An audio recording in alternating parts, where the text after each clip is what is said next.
You're listening to Art Affairs, episode number 1. Today I'll be talking to artist Vanessa Foley.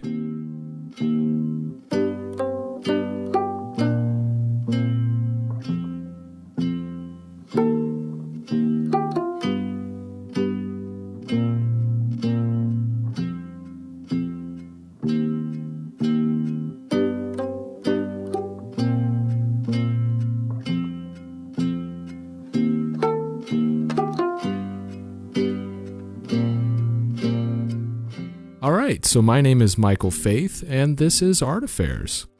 With this being the very first episode, I wanted to take a minute at the top of the show to do a proper job of introducing what the show is, what my goals are with the show, why am I even doing this, and what you can actually expect to come from the show going forward.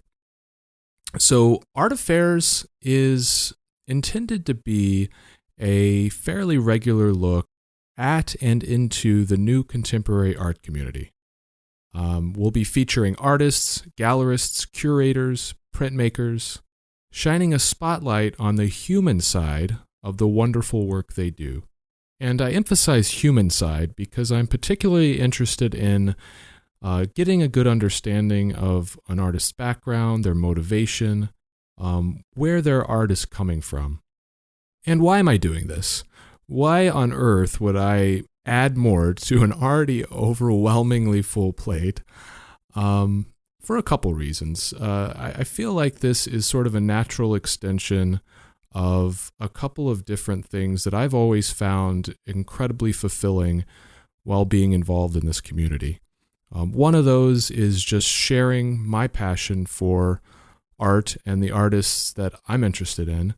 And really, I've done that in all the things that I care about, really. I love sharing music with people that I like. I love talking about books that I like with people.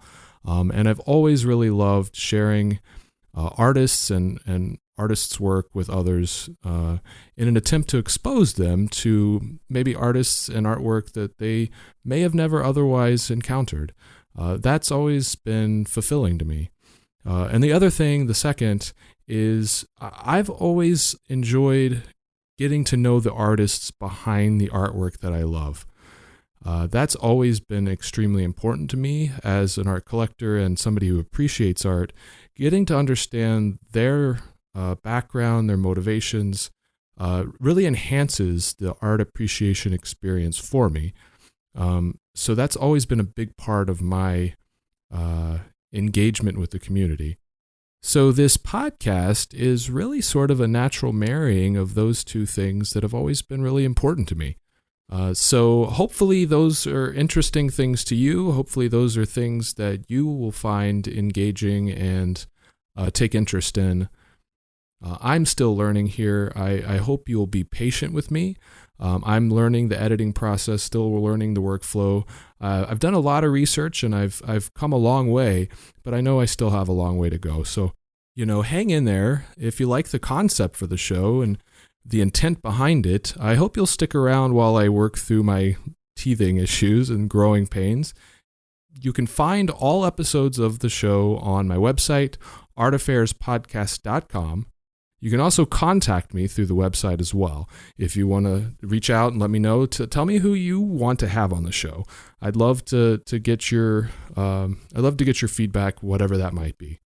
And one last thing before we get into today's guest, I want to give a quick shout out to the guys over at the M of One podcasting network, and especially Andrew.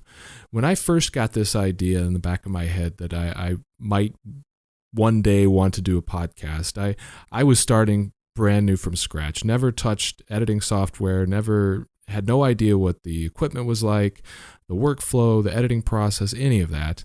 And I started doing research, finding out a lot of good stuff, but I had a lot of questions, and those guys did a great job of answering all the dumb, stupid questions I had and spent time talking to me about the workflow and how they do their show. And that was super helpful. And I know that I would not be nearly as far along as I am now to where I'm actually recording episodes without their guidance and help along the way. So thanks a ton to those guys. And if you haven't checked out their shows, do check them out. They're really cool. All right, so today's guest is UK artist Vanessa Foley. I've actually been fortunate enough to know Vanessa for a few years now, and it's amazing how much she has progressed in just that short period of time. As many of you know, Vanessa has dedicated her entire career to making absolutely gorgeous pieces of art, focusing on birds. We talk about that. We talk about how she got started in art, how she first started getting her pieces in galleries, her relationship with Antler and Talon, joining the Vacuum, and so much more. So I hope you enjoy my conversation with Vanessa Foley.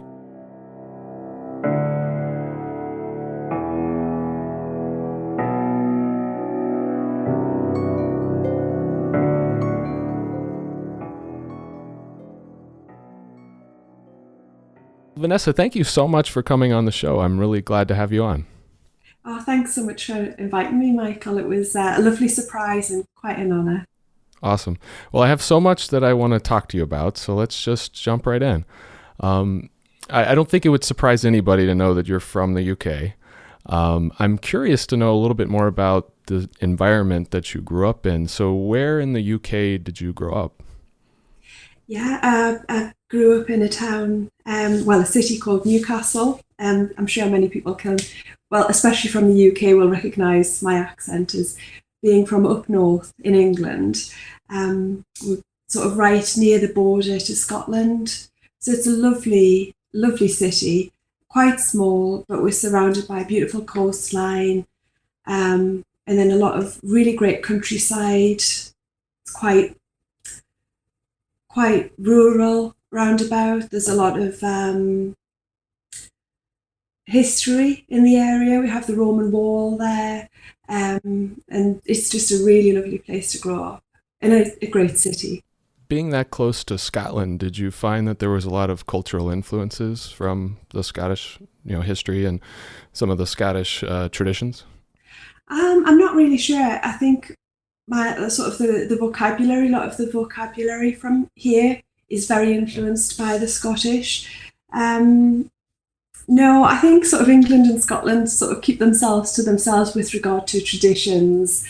There's not a lot of kilt wearing in Newcastle and not much haggis being eaten. But it's a great place. It's sort of just to hop over the border and you're into a different country, which is great. That's awesome. And you mentioned that there was a lot of countryside and it was fairly rural. Yeah. As a child, were you very connected with nature even back then, or was that something that you sort of came to later in life? For myself, it wasn't something that was immediately an influence or something that I was very, very interested in. We always had holidays in the Lake District, which is the national park quite near to where I live. But I didn't really appreciate nature as I do as an adult. I've always loved animals and birds and things like that, but not so much the countryside. It was often long walks with my parents, which wasn't my favourite thing to do, I have to admit.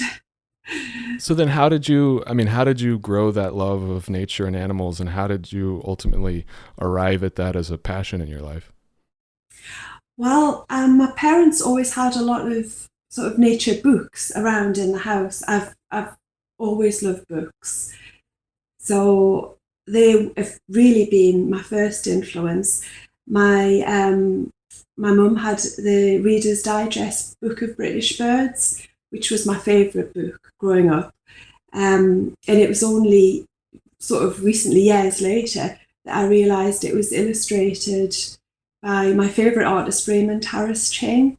Mm. So from being very young, even though I didn't know it, till now, he's always been my greatest influence.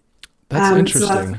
How Yeah, things sort of that you thought were in the background of your life ultimately have influenced a whole lot, that you only realize later.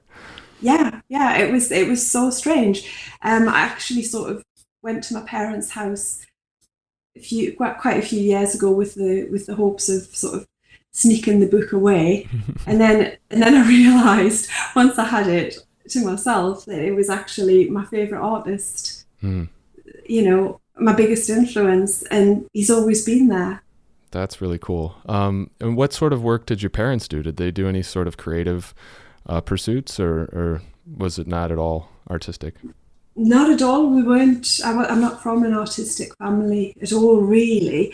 My dad's an electrician, and my mum was a stay-at-home mum, but she did sort of dabble in painting in her spare time. Not a great deal, but I remember being very impressed with the work that she'd done when I was young. So I suppose, although she never really pursued that as a career, sadly, it's probably something that's again stuck in my mind, and maybe in part thought that it's a shame that she didn't pursue it. So when I had the chance to, maybe that spurred me on even further to make a go of it. And as a kid, did you want to be an artist back then, or did you have desire to be like an accountant, or like what did you want to what did you want to be when you were a kid? I can't remember really having any kind of desire to be anything as a child.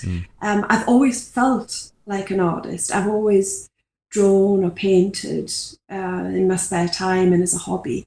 And I've always that's been my main thing, that I have been interested in art, probably more as an art fan, enjoying other people's artwork. That's how I've initially thought of myself. But I guess art wasn't ever really presented to me as a child as a career option. I see. I didn't know anybody who'd made a living as an artist, so it didn't seem something that I would be able to do. And it wasn't until later on in life, I know we've talked about it before, but social media, things like that started to be able to open those doors. So then I'm guessing you didn't go to any kind of formal art school or anything like that? No, not at all. I left school. I didn't go to university or college at all. Education didn't really sort of suit me. I wasn't a great fan of school. I'm quite a shy person, and I think that sort of environment just wasn't natural to me. So I just sort of left school, earliest possible opportunity, got a job. But I often worked a lot of part-time jobs, so evenings and weekends would be spent sort of drawing and painting, really dabbling in it. I didn't finish a lot of work at that time. Nothing was completed, so it was sort of playing around more than anything else. And it was at a certain point in my life where I just thought, I feel like I should be an artist. So it was time to bring that inside feeling to the outside world. So without any kind of formal training, how did you learn to draw, to paint? How did you pick up these skills? Was it just constant practice, or did you read books? Like how did you go about that? Constant practice. A lot of trial and error. A lot of work would never see the light of day, which now I wish I'd kept, because to be able to see the progression would be a real sense of achievement. But at the time when you're trying hard and failing, the last thing that you want to do is to keep those failures as a reminder of what you haven't been able to do. Just a lot of trial and error, a lot of studying other people's artwork, going to art galleries and trying to figure out how people have created paintings, how they've built them up. I know I haven't done it yet, but it's one of the things that I've always meant to do, is to do art studies from other people's paintings. That's a fantastic way to learn. But I haven't quite got around to that, but I do in my own way. If I have trouble with a certain part of a bird or a part of a composition, I look to find out ways that other artists have tackled that. And latterly, YouTube is fantastic for different technical aspects. Interesting. That's been good. And while you were working these day jobs in doing art in the evening, were you selling your art at this point, or was it just purely a hobby and you were just learning and it was for your own pleasure? Well, my family and extended family have very kindly supported me now and then. I would say it was a little bit charity that they would help out and buy the odd piece of mine, so I could, have funds to buy more materials. Mm. Um, so yeah, my parents and my uncle have a few pieces of my work, which was wonderful of them to do. They love the work, so that's good. That's awesome. But yeah, that was as brave as I got, family.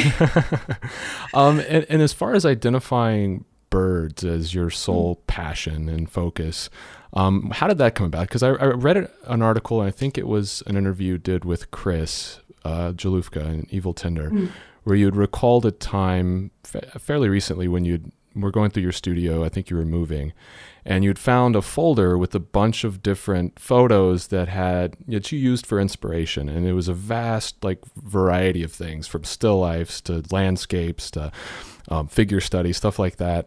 And you had said that you had felt a sadness for that person because you felt like you had been lost at that point. But since then, you've obviously found your passion.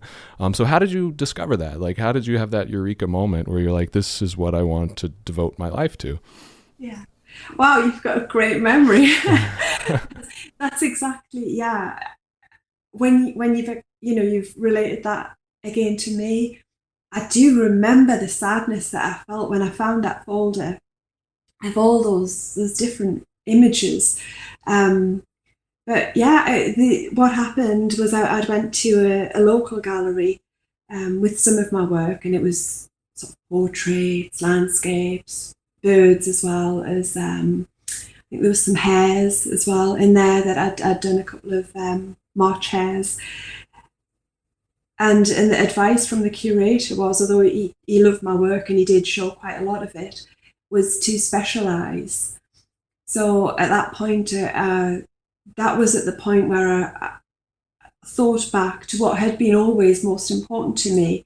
That was the point that I went back home to try and take the Raymond Harris Ching book off my parents. I'd realised that was all through my life. It was birds that had been the constant, and birds that were something that I knew I would never get tired of painting. I knew I would never get tired of portraying. They are something that even when I'm having a terrible day, that can reignite my passion, and that would be my inspiration, just the birds. Interesting. That's great. And then how did you ultimately make that leap into becoming a full-time professional artist? That's a big step, right? That's a big chance that you're taking, where you're like, I'm going to quit my regular paying job and devote myself to my passion. How did you make that jump, and how did you get that confidence to where you could do that? Well, that was a very slow process that I did that. As I said, I worked part-time. So I think so 3 or 4 days, and then the other days I would do my artwork, and I would spend time, promoting it on Instagram and Facebook, things like that. And eventually, as I was able to sell more and more work, I was able to very gradually reduce my time spent at sort of a more secular employment, until the point came where I was able to give up sort of that kind of work altogether and spend all of my time in the studio. But as I said, it was a process, I think, over 5 years from starting as a self-employed artist. I think in my first year, I made a grand total of £12 profit. So yeah, there was no giving up the day job that year. Right. But eventually I got to a point where I could make ends meet and be happy with that, and be very fulfilled in my career, which was, as I said, a long time, and a lot of hard work, a lot of late nights, weekends working, but it's been worth it to get to the point where I can do this. Very cool. And how did you ultimately start getting work into galleries, getting into gallery shows, group shows, solo shows? It started I think in 2010, I had a little show in a library foyer here in Newcastle, which at the time was the most exciting thing ever. It was wonderful. Um, that forced me to get a body of work together, which I was then able to show at galleries. Then I got my work into the Biscuit Factory, which is another gallery here in Newcastle. And by promoting these on Instagram, I was there's the Gallery Antler in Portland. Neil, who owns it with Susanna. Neil's actually from maybe 5 or 6 miles away from where I live. Really?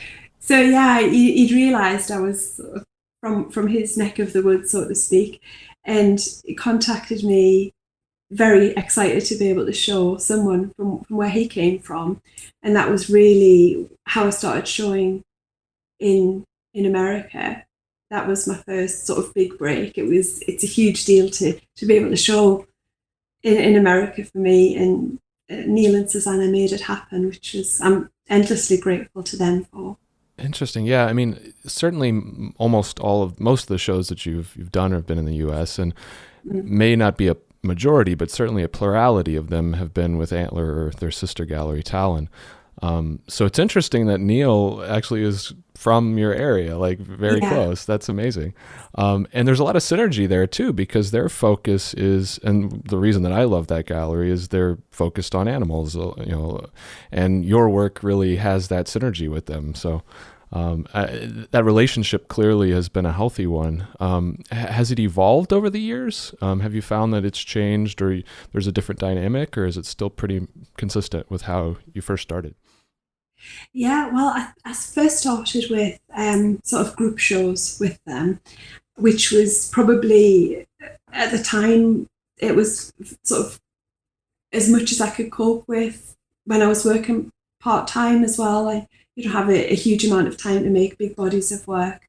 But then over the years, I've been able to do sort of two-person shows with them quite consistently over the years, which has been wonderful. And they still are, my favourite gallery, one of my favourite galleries to show with. They're so easy to work with, and it's an absolute pleasure. And obviously Neil often comes back over to Newcastle to visit his family, so I get to meet them in person every year or so and spend quite a few days with them. Very cool. Are you able to make it out there at all? I mean, to see some of the shows in person? Oh, I wish. At the moment, up to this point, I haven't been able to, but to go and visit them and sort of all my friends that I know in Portland, it's very high on the wish list. Yeah, that's a great part of the country. I haven't been myself. I've been wanting to go up there. So maybe I'll have an excuse as well. Yeah. One of these days. Another of the kind of gallery / publisher relationships that you've had is with the Vacuum and with Aaron and Mitch. And you're now a card-carrying member, but it didn't start out that way. You originally started releasing things, if I recall correctly, as a guest artist. Some of the prints that you released with them. So how did that relationship begin? Like, how did you first get connected with Mitch and with Aaron? Well, I really don't know. To me, it still feels like a dream that they even noticed my work in the first place, let alone would be interested in me being a Vacuum member. I know Aaron's always been very supportive of my work, and he's always sort of liked it and left kind comments, which has always felt like kindness. It's hard for me to believe that somebody of his caliber would like my work, but yeah, it seems to be the case. So I released a few prints with them, and then Mitch got in touch with me about the Silent Avery show, to do a show alongside Tegan White at the gallery, the Vacuum headquarters in Minnesota, which was very exciting. And they flew me out there, and Jess from Blood Milk very kindly put me up and was a wonderful host over the weekend. She's one of the nicest people I've ever met. It was a really great weekend. But even being out there and having that show, I still had no idea that they might be interested in me to be a member of the vacuum. And when I was over there, Mitch sent me a text asking me if I would like to be a member. And it was so hard for me not to text back, "Are you sure? Have you seen my work?" But I was just like, yes, don't change your mind, yes. Yeah, so that's how it happened. And what an honour. The vacuum members are some of my favourite artists working, modern artists working today. They're an incredible bunch of people and some of the nicest people I've ever met. So it really is an honour to be among them. Yeah, and that Silent Aviary show was great. I was fortunate enough to be able to make it up there, and that was their inaugural show, if I recall correctly. That was the first show in their dedicated space. Yeah, it was a great show. It was wonderful, and it was for the first time that I got to see many of these people's art in person. Especially like Aaron's art, and well, all of them really. There was guest artists as well. So it was such an experience, and to be able to meet everybody was really wonderful. That was really cool. And you had a strong theme for the pieces in that show. You had you connected birds of prey with poisonous plants, and the pieces were named after those poisonous plants. So what sort of research did you do, if any, going into that body of work that you built for that show? Yeah, well, I think the theme of the show was sort of native birds to Minnesota. And of course, some of my favourite birds are birds of prey. So it was a bit of a no-brainer for me to choose those birds. And I wanted to pair them with equally deadly plants, sort of the deadly birds, the deadly plants, which was great. It was for me, it's one of the bodies of work that I'm most proud of. It felt really rich and solid. I felt that they hung together well. I specifically chose each plant to match with the bird, both visually and sort of the personality of the plant, which I spent a lot of time researching. I'm sure my search history at that time would have thrown up some red flags, but I'm so used to researching birds all the time, which is wonderful and a great joy. But to spend that same amount of time and focus on researching deadly plants was just as much fun. It was great. And if I remember correctly, you actually visited a poison garden, right? Yeah. Tell me a little bit about that. What was that experience like? Had you ever been there before, and have you been there since? Yeah, this is quite near to where I live. It's a little town just outside of Newcastle called Alnwick.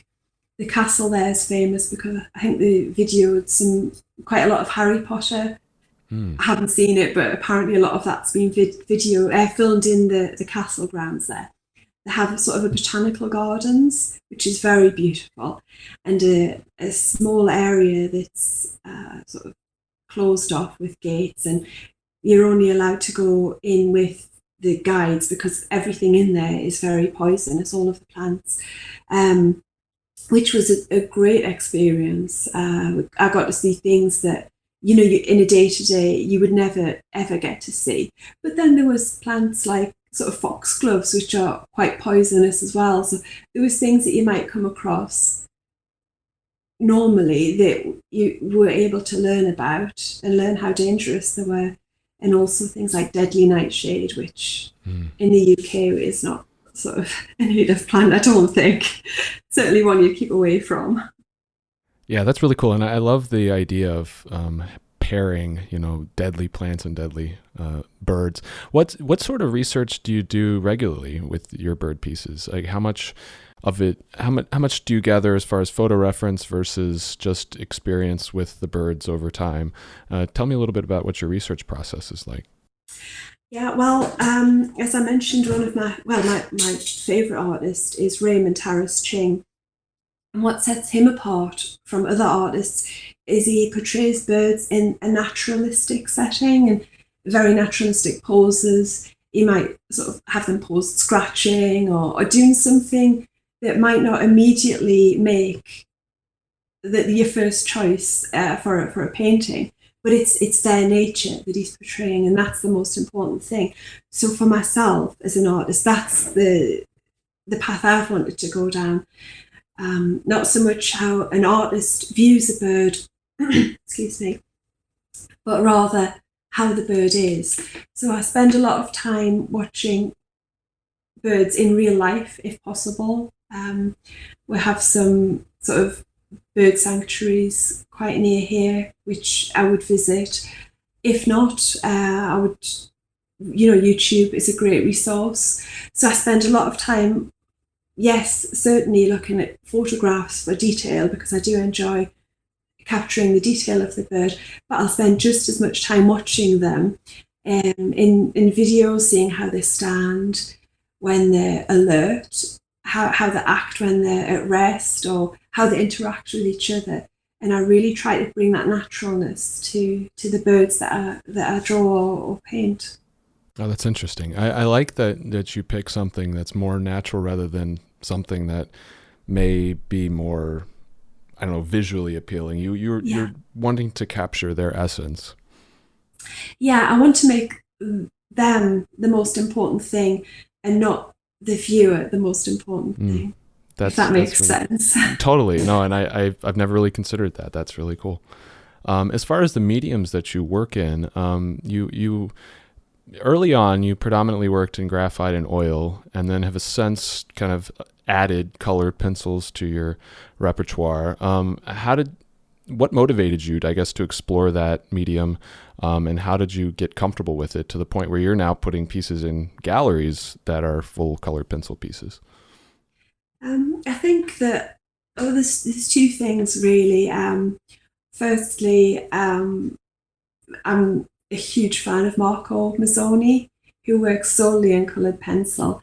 In his work, he does a lot of birds, and they are always absolutely incredible.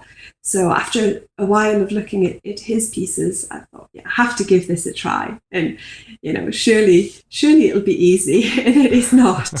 It's not easy. He makes it look easy, but it's quite difficult. But there are a huge amount of incredible coloured pencil artists out there that are very inspirational.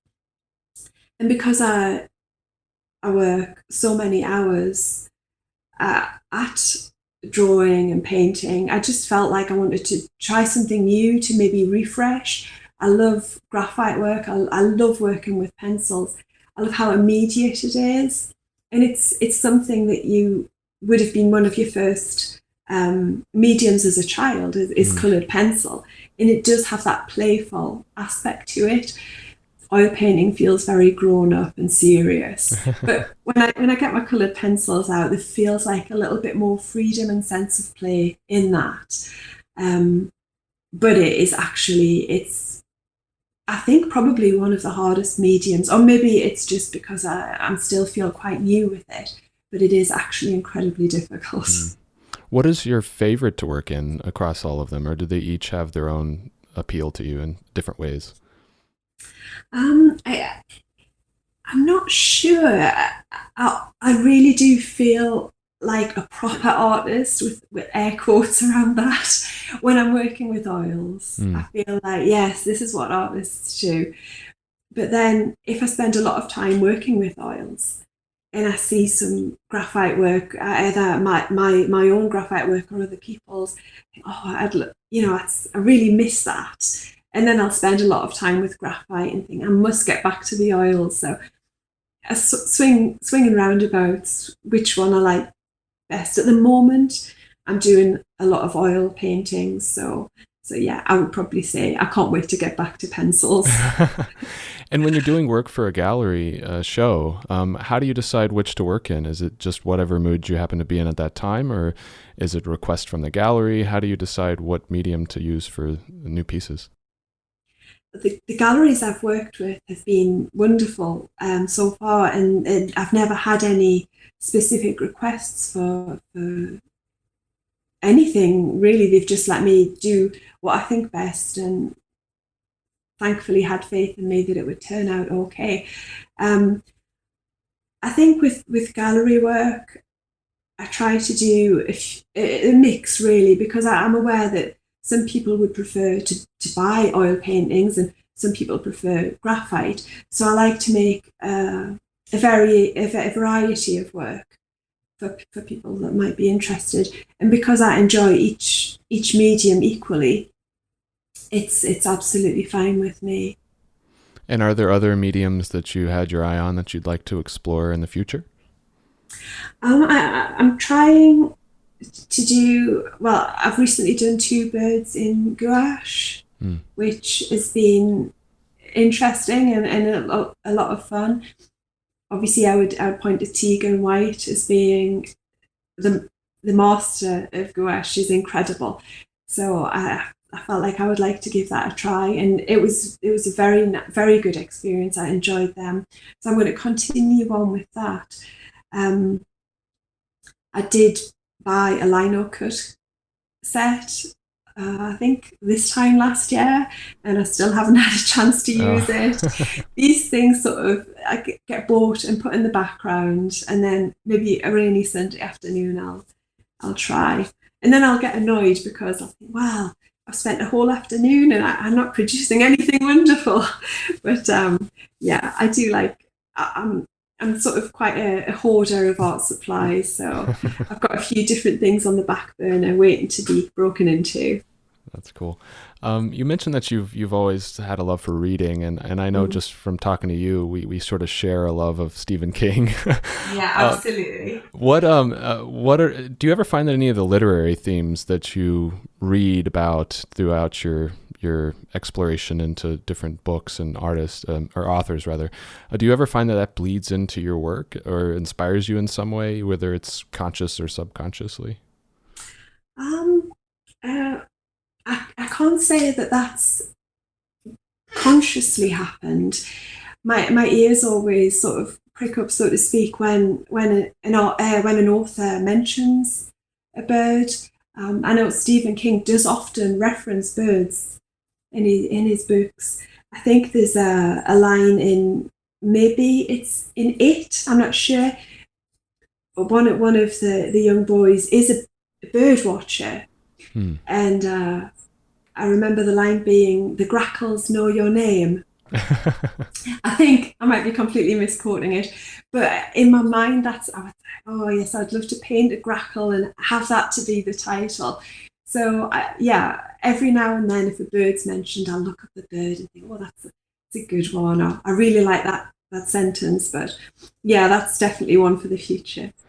What are you reading right now?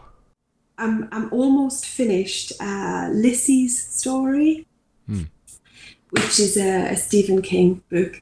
I heard on an interview that he's doing, there's going to be a series of that with Julianne Moore, who I'm a great fan of. And it's one of the very few of his older books that I haven't read. So I'm very almost finished that, and it's a fantastic one. That's awesome. Very cool. And you've mentioned Instagram and social media several times throughout our conversation, just in your original sort of inspiration and how you consumed art, and then also how you interact with some of your fans. And I'm curious how that has affected your career, if at all. Do you feel that that's become a vital part of your day-to-day as an artist? Yeah, well, it was something that was very difficult for me to do early on, was to put my work out there. As I've mentioned, I'm quite a shy person, quite an introvert. So to start putting my work out there into the world on Instagram was really a challenge. But everybody has been very kind. I've had some incredible support through that, and I've been able to grow an audience of people who love birds as much as I do, which has been wonderful. But yeah, initially I read that when you're starting out, and probably as you go on as an artist, you need to spend a significant amount of your time with things like, social media, Instagram, emailing, and all those other parts of the job which aren't creating art, which it does seem like a lot of time, but it's time very well spent.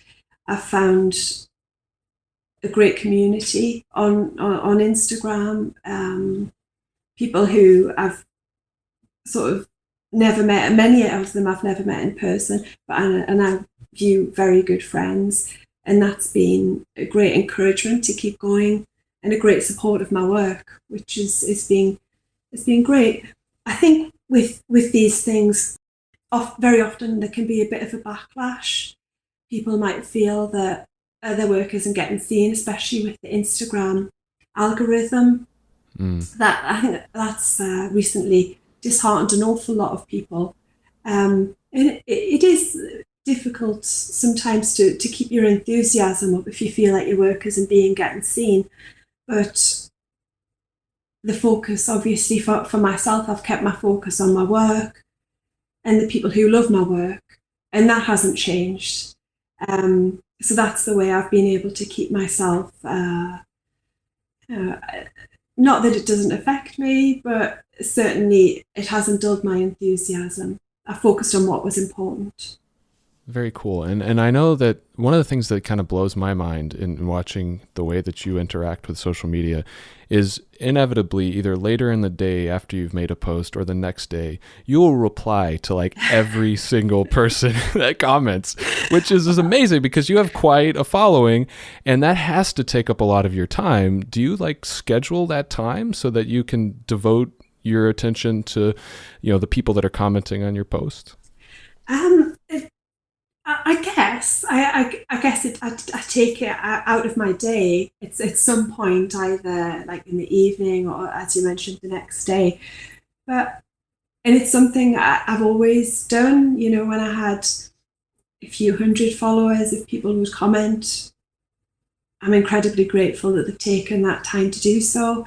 And then when I've been able to grow my audience and I have more followers, and then if more people are moved to comment, then that's wonderful. And for me, I know a lot of other people might not have time to reply, but for me it would be as if somebody had said a kindness to me in the street and I just would ignore them, and I would never do that. So I always try to at least like the comments, and reply to as many as I can. Well, I know that I, for one, noticed it, and I know that other people notice it as well. So I want, on their behalf, I want to say thank you. It's very cool that you do that. Another thing that you do is, as far as the community around your work do, is you have a somewhat legendary at this point commission list that you've been working for. What percentage is there? Is there a certain percentage of your time throughout the year that you dedicate to commission work versus gallery work, or how do you break that time up so that you're still working on those periodically?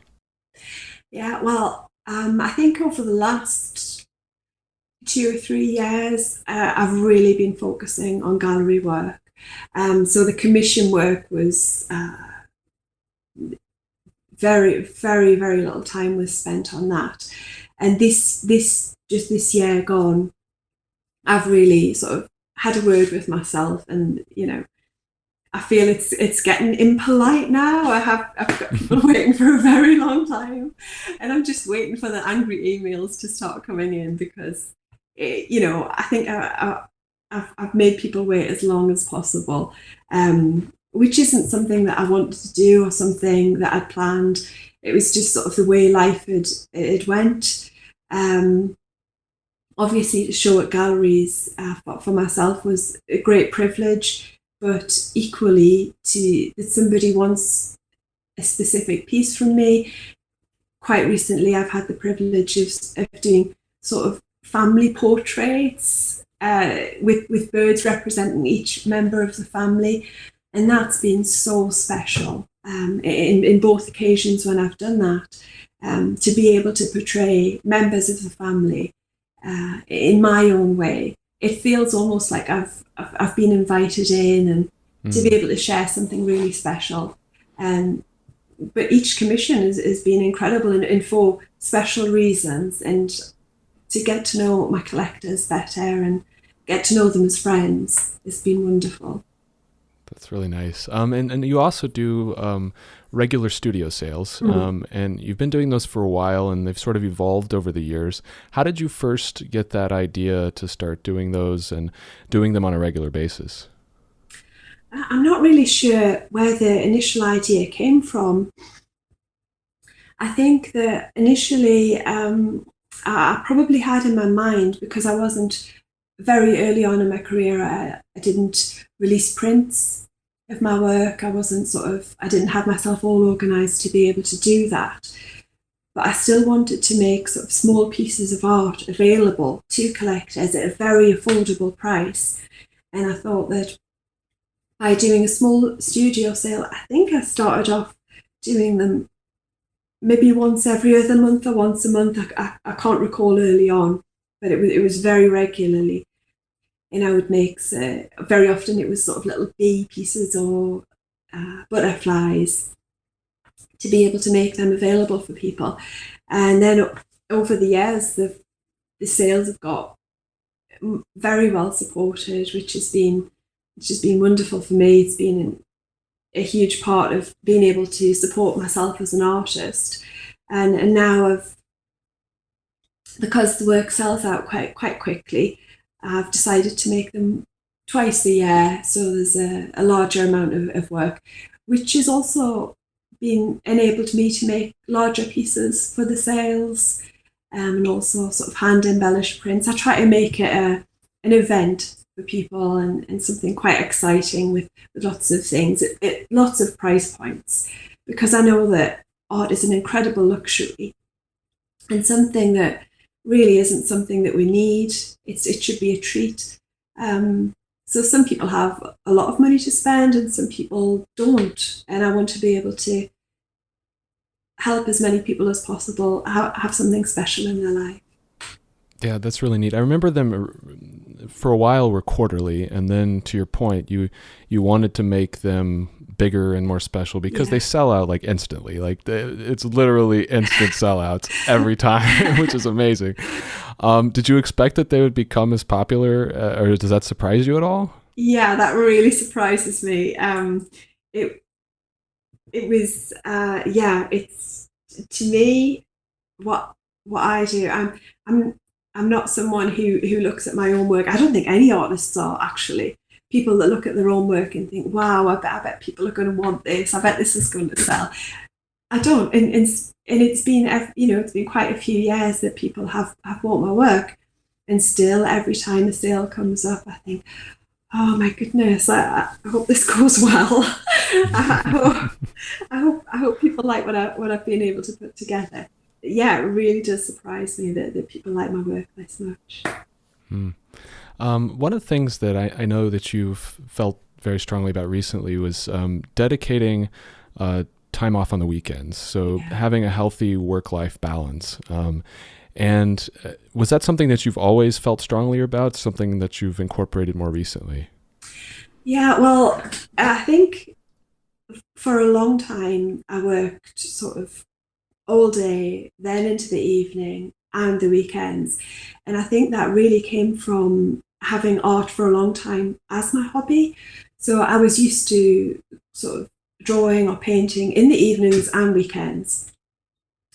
But then when art became my full-time career, I kept that going, which for a long time was fine. But no matter how much you love something, if that's all you do all day, all night, all weekend, your life can seem a little bit sort of two-dimensional after a while, no matter how fulfilling it is. I think you need a little bit of variation. So I still do very long days, but sort of 7 o'clock at night, whatever happens, that's when I sort of switch off. And yes, sometimes I do have to work at weekends depending on the deadlines, but I do try to sort of keep at least one day at the weekend free. I've recently moved house and I now have a garden, which is a huge passion of mine. So now that's my hobby, gardening.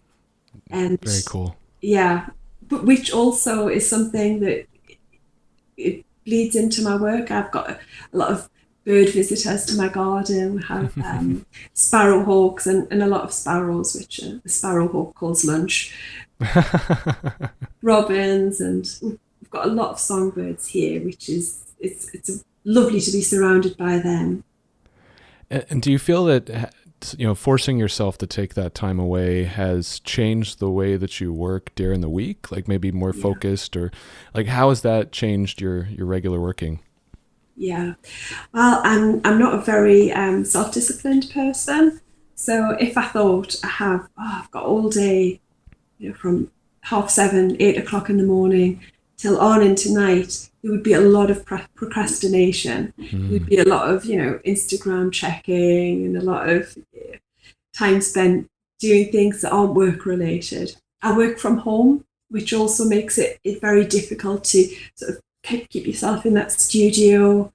But now that I know that whatever happens, I'm going to finish at 7 o'clock at night, I just get my head down and I'll work for, say, 3 hours straight, then take a break and then do another 2-3 hours.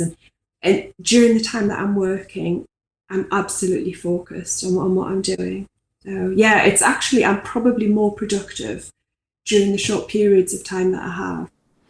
That's really interesting. And I know that something you've recently started or completed was a personal project. You said on your Instagram post that you've done your first sort of personal work.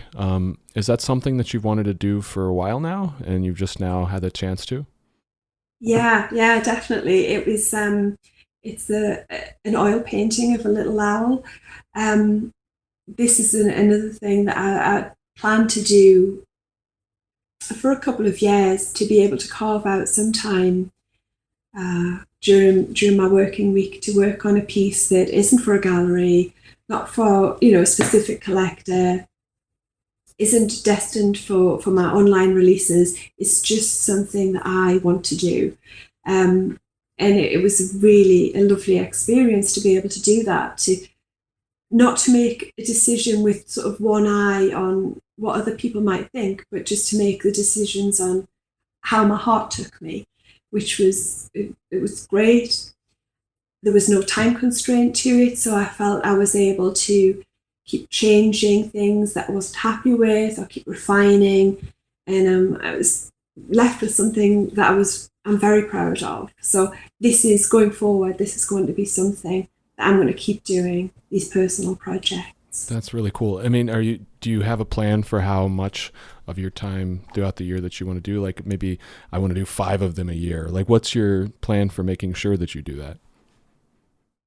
I think that I could probably, because oil painting does take me quite a long time, and because really in the foreseeable future, my priority is going to be on that gargantuan commission list. I've got to keep my personal projects to a minimum for now. So for myself, I think 2 a year is a good amount. Something for me either to have in the background going on, or if I don't have it, then it's something to look forward to as a treat after I've finished some work. But yeah, 2 a year I think would be a reasonable amount of that. And I think that's I think that's important. I was talking. It's interesting that we talk about this because it was around the same time that you started this that I was having a conversation with another artist friend about their experience saying yes to too much. You tend to take and I'm sure a lot of artists have the same experience where they'll just say yes to all the things from other people, right? So where they don't take time enough away to experiment or to take chances on things or explore new mediums. And it feels like from what you just said that this is your attempt at stepping back and taking that time for yourself. Yeah, definitely. I would sort of say yes to everything and let my future self worry about how that comes about, especially things like gallery work. It's for myself, it does feel like an honor to be invited to any gallery to show work, and the temptation is just to say yes to everything. But then, if you say yes to all the things, then the quality of your work could possibly suffer. Certainly your mental health could suffer if you're overcommitting. The joy that I would feel in being able to take the time with my birds would be taken away because I wouldn't be able to take that time with them. So yeah, I have recently, it's very difficult to say no to things, especially as an artist. You think this might be the last opportunity I ever get. This might be the last gallery that ever asks me to show with them. So it takes some courage to say no, but certainly I have felt happier taking a little bit of a step back, taking time to care about myself and also to care about my practice as an artist. That's really great. And we're getting close to the end now. Tell people where they can find you online. You can find me on Instagram, which is sort of Vanessa Foley, which is my Instagram name and real name. And I'm on Facebook as well, which I'm not incredibly good at keeping on top of, but this is one of the things that I will be working at in the future.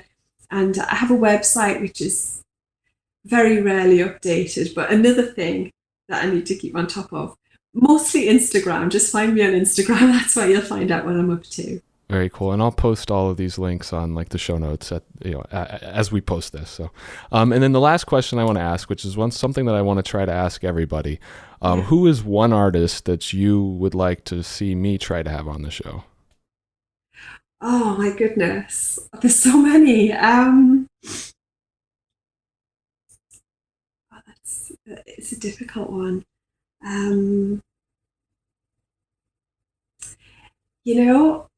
Mike Sutphin. Oh, yeah, very cool. Yeah, I met him. Obviously, there's the obvious ones that would be incredible as well. There's so many, but I remember when I was at the Silent Avery show, or the show after that in Minnesota, and I got to talking to Mike about his work, and it was excellent to hear him talk about his work. He's an incredible artist and a lovely, lovely person. And I think that you would have the best time talking to him. Very cool. Well, Vanessa, thank you again for coming on the show. I'm really grateful that you took time out of your day to come on. Oh, thank you. It's been so much fun. Thank you.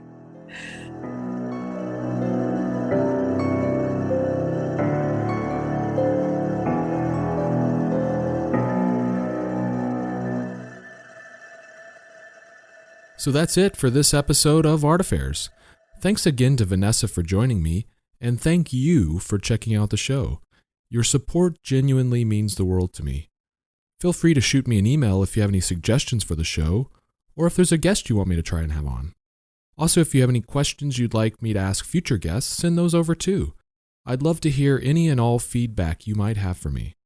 You can contact me through my website at artaffairespodcast.com. And like I said at the front of the show, you can also go there to check out any previous episodes. You can also find the show on Instagram and Facebook at Art Affairs Podcast. And on Twitter, it's at art_affairs. So until next time, be good to yourself and be good to each other.